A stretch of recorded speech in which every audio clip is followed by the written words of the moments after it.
আওয়ামী লীগ সরকারের সাবেক ডাক, টেলিযোগাযোগ এবং তথ্য ও যোগাযোগ প্রযুক্তি প্রতিমন্ত্রী, নাটোর ৩ আসনের সাবেক এমপি জুনায়েদ আহমেদ পলক বহু কারণে বিতর্কিত।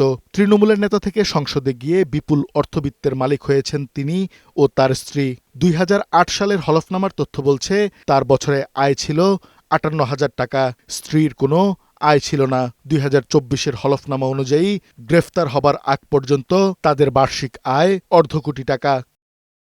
অস্থাবর সম্পদ দুজনের ছিল ৩,৬৫,০০০ টাকার। ১৫ বছরের ব্যবধানে তা বেড়ে হয় ৬,২৮,০০,০০০ টাকা। ২০০৮ সালে পলকের ৫১% জমি ছিল, এখন পৈতৃক বাড়ি ছাড়াও ২৪৩% জমি এবং নাটোরের সিংড়ায় ও ঢাকার পূর্বাঞ্চলে প্লট আছে। তার স্ত্রীর আগে মাত্র ১৫% জমি ছিল, এখন আছে ১,০৩৭% জমি, ঢাকায় ২টি দোকান, একটি ফ্ল্যাট।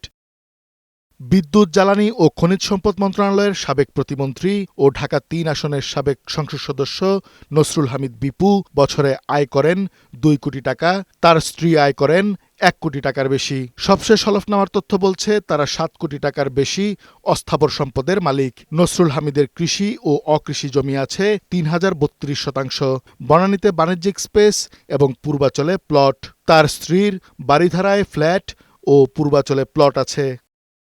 আওয়ামী লীগের সাংগঠনিক সম্পাদক, জামালপুর ৩ আসনের সাবেক এমপি, সাবেক পাট ও বস্ত্র প্রতিমন্ত্রী মির্জা আজম এমপি হবার আগে প্রায় ৪.৫ লাখ টাকা আয় করতেন বছরে। তার স্ত্রীর আয় ছিল প্রায় ১০,০০০ টাকা। কিন্তু সংসদ সদস্য হবার পর তাদের দুজনেরই কপাল খুলে যায়। মির্জা আজমের বার্ষিক আয় ৮১ গুণ বেড়ে হয় ৩,৬৬,০০,০০০ টাকা।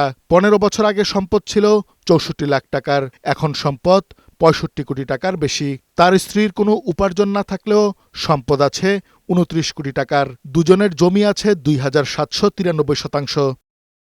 বিতর্কিত ব্যবসায়ী আওয়ামী লীগ নেতা সালমান এফ রহমানের ২০১৮ সালের জমা দেয়া হলফনামায় দেখা যায়, তার বার্ষিক আয় ছিল ৯,৩৪,০০,০০০ টাকা, এখন বছরে আয় ২৫,৩১,০০,০০০ টাকা। ৫ বছরের ব্যবধানে সম্পদ ৩৬ কোটি টাকা বেড়ে হয় ৩১৪ কোটি টাকা। সাবেক স্বরাষ্ট্রমন্ত্রী ও ঢাকা ১২ আসনের সাবেক এমপি আসাদুজ্জামান খান কামাল ও তার স্ত্রীর বার্ষিক আয় এখন ২ কোটি টাকার বেশি। অথচ ১৫ বছর আগে বছরে তারা উপার্জন করতেন ২০ লাখ টাকার কম। দুজনের সম্পদ আছে প্রায় ১৯,৫০,০০,০০০ টাকার, যেখানে ১৫ বছর আগে কামালের স্ত্রীর কোনো স্থাবর সম্পদই ছিল না। কাজী ফরিদ, বৈশাখী সংবাদ, ঢাকা।